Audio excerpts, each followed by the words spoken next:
I was on Hannity today on the radio program. And he's going, why don't you move out of New York? Why don't you move out of New York? Why don't you move out of New York? Because Hannity moved from Long Island, where he was born and raised, to Palm Beach. Palm Beach is a nice place. But for 5 months out of the year, it's an inferno. And I'm Irish, and he's Irish too. But he kind of likes the heat, he tells me. I just can't take it. I mean, it's like, if it goes over 85, I get hives, you know. So climate-wise, Texas, because I lived in Texas for 2 years, I lived in Florida for 2 years, I know what it is.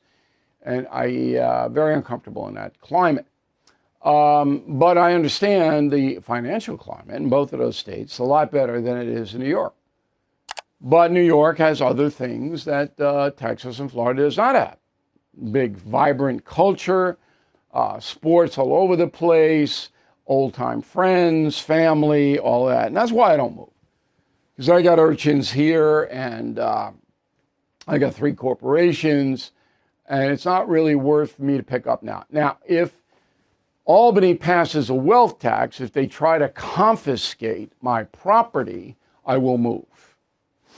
All right, and so will millions of other New Yorkers. I mean, that's the end.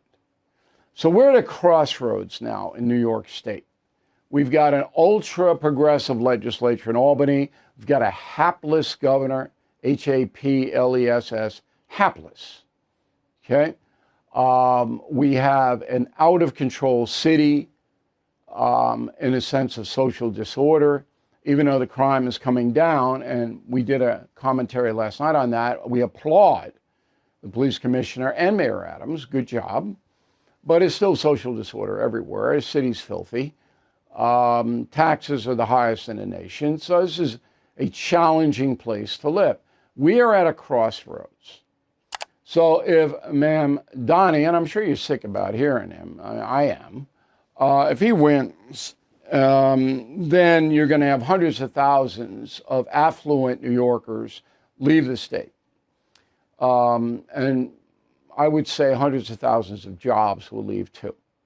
And that'll cause a collapse of the New York State economy because we're already in big debt. And the tax base will flee.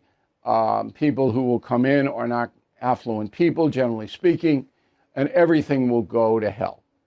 That's what's going to happen. And it doesn't take a Swami or a Nostradamus to predict it. It will. And the people who vote for Mandani, as I have pointed out time and time again, want the destruction of the system. They hate the country and the state and the city. They want it destroyed. Homeowners, when is the last time you checked on your home title? If your answer is never, then this is for you. Scammers are stealing titles, and your equity is a target. Criminals forge your signature. Just like that, your home title can be transferred out of your name. That's why I partnered up with Home Title Lock, so you can find out today if you're already a victim. Please use my promo code BILL at HometitleLock.com, and you'll get a free title history report. Plus, you will get a free trial of their $1 million triple lock protection.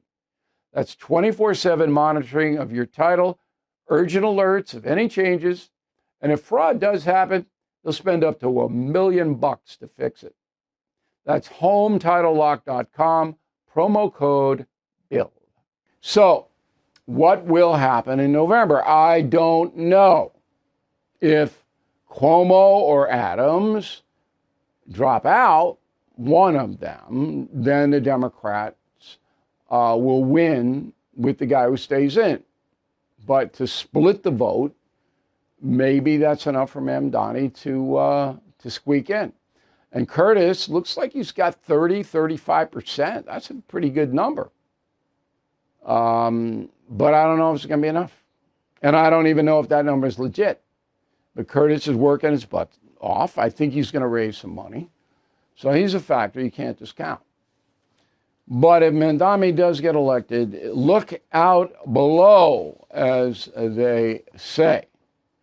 And again, I'm not hysterical. You know me. I'm just Paul Revere here. I am warning everyone what will happen. Because the degeneration of New York City, think about if you're a certain age, what was going on in Giuliani to now, my God. And it's all progressive governance. And Cuomo, Andrew Cuomo, sold us all out. He sold every New Yorker out. Now, did he learn his lesson? I don't know. You know, they all have tremendous deficits, but none of them have deficits close to Mamdani, who's a communist. So there is my analysis. You can spread it around. I hope you do. Might get down to the crazy people who think Mamdani is going to improve things, which he will not.